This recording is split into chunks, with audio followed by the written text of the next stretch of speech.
नोरमा group, जो सोचता है वो करता है। आपके अपने सपनों का आशियाना। जैसा कि आज सुबह ही हमने आपको बताया था कि नीतीश कुमार के कैबिनेट की मीटिंग आज होने वाली है और इस कैबिनेट मीटिंग में बहुत सारे अहम फैसले किए जाने हैं। इस बात को लेकर के सबकी जो आंखें हैं वो टिकी हुई थी कि आखिर नीतीश कुमार करते क्या हैं। खास करके इस कैबिनेट मीटिंग में उन बातों को लेकर के हमने आपको बताया था कि नीतीश कुमार अपने 3 राउंड के प्रगति यात्रा पर निकल गए हैं और 3 राउंड में 2 राउंड के प्रगति यात्रा पर जो एजेंडे उन्होंने पास किए थे और जो मुद्दों पर सहमति बनी थी उन सभी की मंजूरी मिल गई थी। लेकिन तीसरे राउंड के उनके जो प्रगति यात्रा के मुद्दे थे उन मुद्दों पर अभी तक मुहर नहीं लगी थी। आज नीतीश कुमार ने कैबिनेट की बैठक बुलाई और कैबिनेट की बैठक बुलाने के साथ ही मंगलवार को लंबे समय के बाद कैबिनेट की बैठक हुई और इस अहम बैठक में बहुत सारे फैसले लिए गए हैं। सचिवालय में ने कैबिनेट हॉल में हुई इस बैठक में विभिन्न विभागों के प्रस्तावों को मंजूरी दी गई। इस बैठक में कुल 136 एजेंडों पर मुहर लगी है। इस दौरान उन योजनाओं को भी स्वीकृति प्रदान की गई है जिनकी घोषणाएं मुख्यमंत्री नीतीश कुमार ने प्रगति यात्रा के दौरान अपने तीसरे चरण के यात्रा पर किया था। बैठक में तमाम विभागों के मंत्री अधिकारी मौजूद रहे और प्रगति यात्रा से जुड़े 80 से ज़्यादा जो योजनाएं हैं उनको मंजूरी दी गई। कैबिनेट में बैठक को लेकर के जो हम चर्चा कर रहे थे सुबह में कि जो प्रगति यात्रा के दौरान लगभग 20,000 करोड़ की 82 योजनाओं को मंजूरी दी गई है। इसमें पथ निर्माण विभाग के 41 और जल संसाधन विभाग के 12 प्रस्तावों को मंजूरी दी गई है। साथ ही दरभंगा और पूर्णिया बस स्टैंड के निर्माण को मंजूरी दी गई है। मधेपुरा में सिंहेश्वर स्थान मंदिर के विकास पर 90 करोड़ 27 लाख रुपए खर्च किए जाने की मंजूरी मिली है। तो वहीं कुशेश्वर स्थान के विकास के लिए 44 करोड़ रुपए की मंजूरी दी गई है। आपको बता दें कि कैबिनेट ने काशी विश्वनाथ मंदिर की तर्ज पर हरिहर नाथ मंदिर के विकास को भी मंजूरी दे दी है। ये एक बड़ा फैसला है क्योंकि राजधानी से सटे और सबसे दुनिया के सबसे बड़े पशु मेले को लेकर के ये फैसला नीतीश कुमार ने लिया है। ऐसा ही फैसला उन्होंने कुछ वर्ष पहले लिया था बाबा बरमेश्वर नाथ मंदिर ब्रह्मपुर के लिए। इसके लिए हरिहर नाथ मंदिर कॉरिडोर बनाया जाएगा। मंदिर कॉरिडोर का निर्माण अहमदाबाद की वही कंपनी करेगी जिसने काशी विश्वनाथ कॉरिडोर बनाया था। इस तरह से आप समझ सकते हैं कि मुख्यमंत्री नीतीश कुमार ने इन योजनाओं को घोषित करके और इतना जल्दी उस पर स्वीकृति भी दिलवा दी। ये नीतीश कुमार की विशेषता रही है। वैसे आपको हम बता दें सिलसिलेवार ढंग से तो नीतीश कुमार ने जिन जिन योजनाओं को इस कैबिनेट की बैठक में पास कराया है उन योजनाओं में वो सभी योजनाएं हैं जिसको लेकर के हम लगातार आपको चर्चा कर रहे थे कि अपने प्रगति यात्रा के दौरान नीतीश कुमार ने इस पर मुहर लगाई है। इसमें उद्योग विभाग के कई जो हैं मुद्दे उसको सामने लाया गया है। तो उद्योग विभाग के साथ साथ इसमें ऊर्जा विभाग के भी मामले हैं। ऊर्जा विभाग से जुड़े हुए कई मामले हैं, कई प्रोजेक्ट हैं जिसको मंजूरी मिली है। लगातार हम देख रहे हैं जो हमारे सामने जो सरकार का एजेंडा आया है और किन किन मुद्दों पे की गई है वो हमारे पास जैसे ही वो कागज़ पहुंचा है वैसे ही हम आपको बता रहे हैं कि जल संसाधन विभाग से जुड़े हुए और भवन निर्माण से जुड़े हुए कई मामले हैं जिस पर मंजूरी मिली है। तो वहीं आपको बता दें कि भवन निर्माण विभाग के अलावे नगर विकास एवं आवास विभाग से भी जुड़े कई मामले हैं। तो सामान्य प्रशासन विभाग से भी जुड़े बहुत सारे मामले हैं जिस पर इस बैठक में मंजूरी मिली है। सामान्य प्रशासन विभाग के साथ साथ स्वास्थ्य विभाग से जुड़ी हुई कई परियोजनाएं हैं, कई योजनाएं हैं जिसको मंजूरी मिली है। तो इसके साथ साथ गृह विभाग से भी जुड़े हुए कई मामले हैं। इसमें विधि विभाग से जुड़े हुए भी कई मामले हैं। तो वित्त विभाग और राजस्व एवं भूमि सुधार को लेकर के भी कई ऐसे मामले हैं जिसकी मंजूरी मिली है। इसके अलावा आपको बताएं खाद्य एवं उपभोक्ता संरक्षण विभाग भी शामिल है। इसके अलावा पथ निर्माण विभाग शामिल है। लोक स्वास्थ्य अभियंत्रण विभाग से भी जुड़ा हुआ मामला इसमें इस कैबिनेट की बैठक में रखा गया था जिसे मंजूरी मिली है। तो पर्यटन विभाग, राजस्व एवं भूमि सुधार विभाग के साथ साथ कृषि विभाग के भी कई परियोजनाओं को मंजूरी मिली है। शिक्षा विभाग, सहकारिता विभाग से लेकर के पथ निर्माण विभाग के भी इसमें कई योजनाओं को मंजूरी मिली है। तो खेल विभाग से जुड़ा हुआ कई मामला सामने आया है। मुख्यमंत्री नीतीश कुमार आपको याद होगा कि अपने प्रगति यात्रा के दौरान कई खेल मैदानों का जीर्णोद्धार करने की बात करके आए हैं। नगर विकास एवं आवास विभाग से जुड़ा हुआ कई मामला है।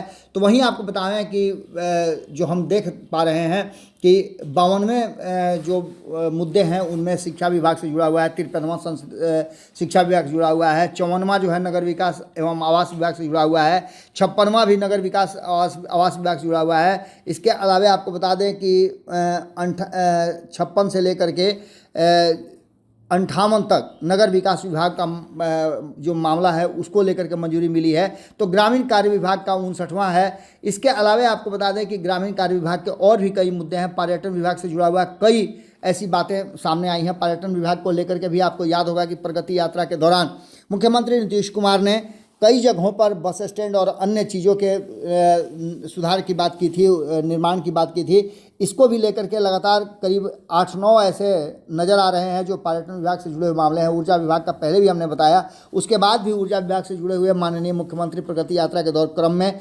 कई घोषणाएं कर चुके हैं। उसके आलोक में बिहार में डिस्ट्रीब्यूशन कंपनी लिमिटेड के पावर डिस्ट्रीब्यूशन कंपनी लिमिटेड को लेकर के कई है, फिर जिसमें 35 करोड़ 19 लाख रुपए की मंजूरी दी गई है। इसके अलावा ऊर्जा विभाग, जल संसाधन विभाग और जल संसाधन विभाग से जुड़े हुए कई मामले सामने आए हैं। लगातार हम देख रहे हैं कि जल संसाधन विभाग से जुड़े हुए मामलों में प्रगति यात्रा के दौरान ही नीतीश कुमार की घोषणाओं के आलोक में वैशाली एवं समस्तीपुर जिला अंतर्गत, तो वहीं प्रगति यात्रा के दौरान सारण जिला अंतर्गत, उसके बाद विश्वेश्वर स्थान की बात की गई है। उसके बाद पुरानी कमलाधार जीवछ नदी को लेकर के भी जल संसाधन विभाग की योजनाएं हैं।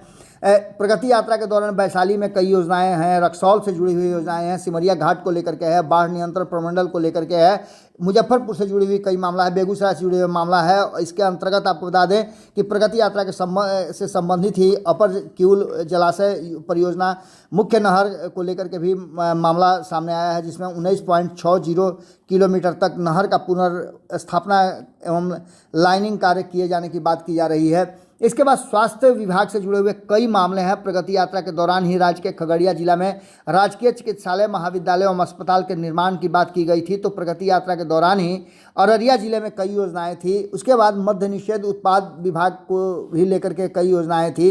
राजस्व एवं भूमि सुधार विभाग की भी हमने बताया था कि कई योजनाएं हैं। प्रगति यात्रा के दौरान की गई घोषणाओं के आलोक में पूर्णिया जिला अंतर्गत मां कामाख्या महोत्सव मेला को राज्य मेला का दर्जा दिए जाने की भी बात की गई थी। इसके लिए बहुत सारी व्यवस्था करनी है, उसको लेकर के भी इसमें मंजूरी मिली है। तो वहीं शिक्षा विभाग को लेकर के माननीय मुख्यमंत्री ने प्रगति यात्रा के दौरान की गई कई घोषणाओं के आलोक में राज्य स्कीम के अंतर्गत मिथिला संस्कृत स्नातकोत्तर अध्ययन एवं शोध संस्थान की बात की गई है। इसी तरह से आपको बताएं हम तो अब तक हमने आपको बताया लगभग 90 जो योजनाएं हैं उसकी बात हमने बताई, 90 विषयों की मंजूरी। खेल विभाग से जुड़ा हुआ कई मामला है जिसमें रंगभूमि मैदान, पूर्णिया मधुबनी की बात करें तो फिर आपको पश्चिम चंपारण की बात करें, सहरसा की बात करें, इसके अलावा सिवान के अंतर्गत की बात करें, मसरक की बात करें, तो यहाँ सभी जगह पथ निर्माण और खेल विभाग से जुड़े हुए कई ऐसे मुद्दे सामने आए थे। तो इसके साथ साथ पथ निर्माण विभाग के अलावे जो पथ निर्माण विभाग से जुड़े हुए कई ऐसे कार्य थे जिसको प्रगति यात्रा के दौरान नीतीश कुमार ने लोगों की जानकारी के बाद मंजूरी दिलाने की बात कही थी और उसको आज मंजूरी मिल गई है। इसके अलावा आपको बताएं पथ निर्माण विभाग से जुड़ा हुआ बहुत सारा मामला है जो लगातार आपको बता रहे हैं कि अभी 109 तक हम देख रहे हैं। तो सब विभिन्न क्षेत्रों के पथ निर्माण विभाग से ही जुड़े हुए हैं। तो आगे भी हम अगर देख पाएँ तो 114 तक पथ निर्माण विभाग से ही जुड़ा हुआ मामला सामने नजर आ रहा है। इसके अलावा आपको बता दें 115, 16, 117, 118, 119वें पायदान पर भी पथ निर्माण विभाग से जुड़ा हुआ मामला है। तो 120 से लेकर के 124 तक भी पथ निर्माण विभाग का है। यानी ये लगातार जो अंतिम पायदान पर हम 29 तक पहुँचे हैं, यहाँ तक पथ निर्माण विभाग से जुड़ा हुआ मामला है। तो 33 तक पथ निर्माण विभाग है। अब 34वें में ऊर्जा विभाग और 35वें में निर्वाचन विभाग से जुड़ा हुआ मामला है। मतदान केंद्र स्तरीय पदाधिकारी BLO के पारिश्रमिक मानदेय की राशि दिनांक 1/4/2025 से प्रति BLO 6,000 रुपये किए जाने की बात की गई है। इसे बढ़ा करके 9,000 रुपये अब प्रति वर्ष एवं पुनरीक्षण की अवधि में BLO द्वारा किए जाने वाले घरों का भ्रमण के लिए अतिरिक्त 1,000 रुपया प्रति वर्ष। इस प्रकार 4,000 रुपये प्रति वर्ष प्रति BLO की दर से कुल 31 करोड़ 15,80,000 रुपये जो हैं वो उसकी स्वीकृति दिल से के संबंध में कैबिनेट की मंजूरी मिली है। तो उद्योग विभाग से जुड़ा हुआ भी मामला सामने आया है। प्रगति यात्रा के दौरान मुख्यमंत्री नीतीश कुमार ने घोषणा के क्रम में मधुबनी जिला अंतर्गत लौकही अंचल के कुल रकबा 460.71 एकड़ रैयती भूमि एवं इस घोषणा के अतिरिक्त झंझारपुर अंचल में कुल रकबा 252.23 एकड़ रैयती भूमि अर्थात समेकित कुल रकबा 712.94 एकड़ रैयत भूमि का आधारभूत संरचना विकास प्राधिकरण पटना के माध्यम से अधिग्रहण एवं अधिग्रहण की प्रकलित राशि क्रमशः रुपया 1,32 करोड़ 77,66,220 मात्र जो है वो कुल राशि जो मिलाकर के होती है उसमें 2,36 करोड़ 25,35,720 रुपये मात्र की स्वीकृति का प्रस्ताव किया गया है। अब इसके मतलब आप समझ सकते हैं कि नीतीश कुमार ने जो अपनी इस यात्रा के दौरान जो योजनाएं या घोषणाएं की हैं उन सभी पर मुहर लग गई है। यानी मिला जुला करके अगर देखा जाए तो नीतीश कुमार ने प्रगति यात्रा में जो लोगों से वादा किया था उसे भी पूरा किया है। और कैबिनेट की बैठक में चुनाव से पहले नीतीश कुमार की एक बड़ी घोषणा है और इस घोषणा के साथ ही नीतीश कुमार ने एक बार फिर से ये बताने की कोशिश की है कि वो जो कमिट करते हैं उसे पूरा भी करते हैं। यानी कैबिनेट की बैठक में जो 136 एजेंडे पास हुए हैं उससे आम लोगों को फ़ायदा होगा ही होगा। जुड़े रहिए भारत लाइव के साथ, और विश्लेषण हम आपके सामने लेकर के हाजिर होंगे। बहुत बहुत धन्यवाद। नमस्कार। आपके सपनों को हमने सजाया है, ई होम्स पैनोरमा को हमने बनाया है। ई होम्स मेरा एक सपना था जिस पे मैं पिछले 4 साल से काम कर रहा था। हमने जो बनाया है वो सबने है माना।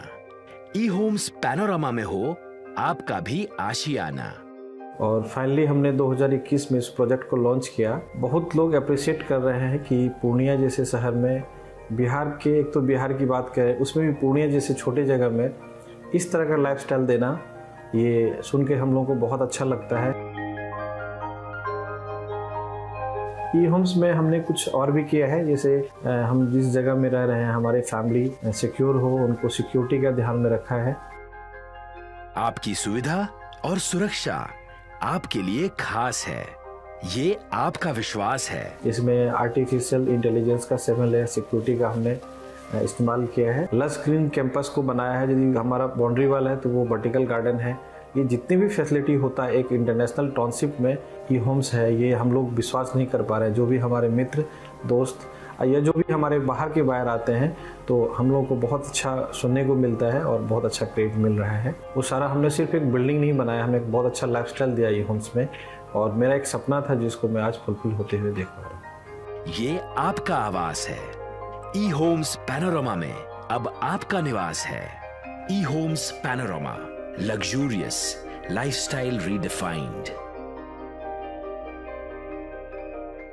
पनोरमा ग्रुप, जो सोचता है वो करता है।